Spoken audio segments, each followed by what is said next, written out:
एक शिकारी के पास कोई शिकारी कुत्ते थे। उसने सबको अच्छी ट्रेनिंग दी थी। सब गजब के फुर्तीले और शिकार पकड़ने में माहिर थे। शिकारी के पास एक बूढ़ा शिकारी कुत्ता भी था। किसी ज़माने में वह बड़ा तेज तर्रार और फुर्तीला था। शिकारी के लिए उसने कोई शिकार पकड़े थे, लेकिन उम्र की मार से अब वह कमज़ोर हो चला था।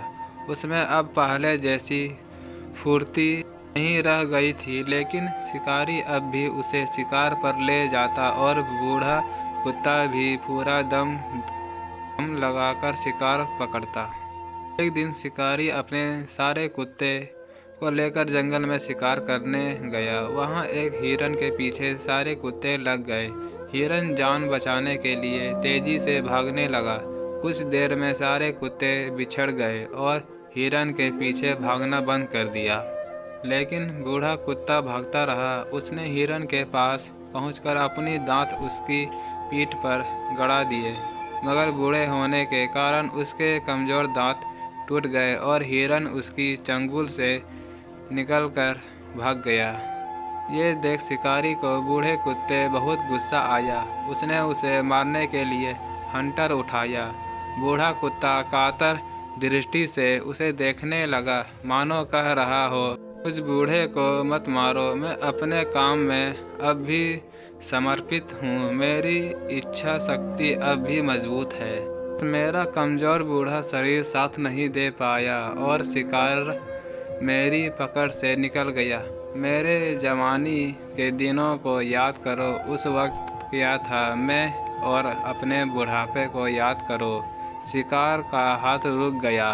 हंटर एक और गिर गया। उसने बूढ़े कुत्ते की पीठ थपथपाई और सिर पर हाथ फेरकर कहा, कोई बात नहीं मेरे प्यारे। उम्र दराज और बुजुर्ग व्यक्तियों से व्यवहार करते समय उनकी जवानी के दिनों को याद करें जो अपने उनके साथ गुजारे, और अपने बुढ़ापे को याद कर ले।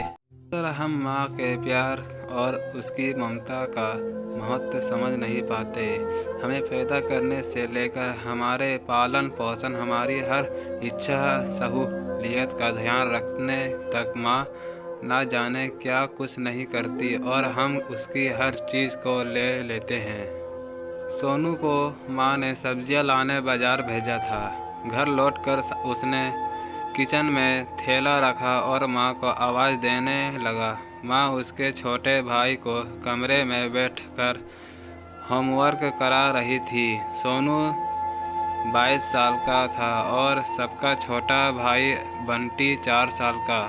बड़े होने के कारण माँ उससे घर के छोटे छोटे काम करवाने लगी थी, जैसे दुकान से सामान लाना, बाज़ार से सब्जियां लाना, बगीचे की साफ़ सफाई करना, अपनी साइकिल धोना, अपना कमरा साफ़ करना, अपने कपड़े प्रेस करना। सोनू काम तो करता, लेकिन उसके मन में हमेशा रहता कि मुझे इतना काम करना पड़ता है और इसके बदले मुझे कुछ भी नहीं मिलता। आज उसने सोच रखा था कि इस बारे में अपनी माँ से बात करेगा, लेकिन उसकी हिम्मत ही नहीं हुई। इसलिए उसने एक कागज़ में सब कुछ लिखकर माँ को देने का मन बनाया। कुछ देर बाद वह कागज़ लेकर कमरे में गया जहाँ उसकी माँ बंटी को होमवर्क करवा रही थी। उसने चुपचाप कागज़ माँ के सामने बढ़ा दिया और माँ के कागज़ लेते ही कमरे से बाहर आ गया। माँ कागज़ पढ़ने लगी। उसमें लिखा था, माँ मैंने इस सप्ताह जो कभी काम किया उसका हिसाब इस कागज़ में लिख रखा हूँ। बाज़ार से सब्ज़ी लाने के 40 रुपये, बगीचे की साफ़ सफाई के 20 रुपये, कपड़े प्रेस करने के 20 रुपये, साइकिल धोने के 4 रुपये, अलमारी सेट करने के 4 रुपये, कुल हिसाब कुल 90 रुपये। माँ मुझे इन कामों के जो भी पैसे बने हैं वो पॉकेट मनी के रूप में चाहिए। आखिर कोई भी काम मुफ्त में नहीं किया जाता। आपका बेटा सोनू।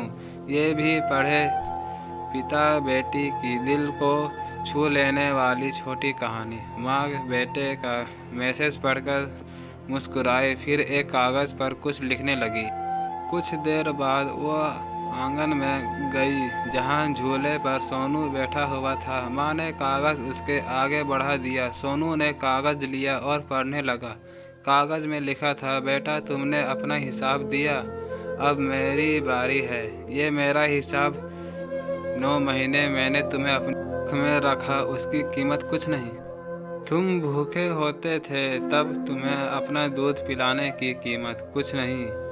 तुम छोटे थे तब तुम्हारा ख्याल रखने की कीमत कुछ नहीं। तुम्हारे बीमार पड़ने पर रात रात भर जाकर तुम्हारी तीमारदारी करने की कीमत कुछ नहीं।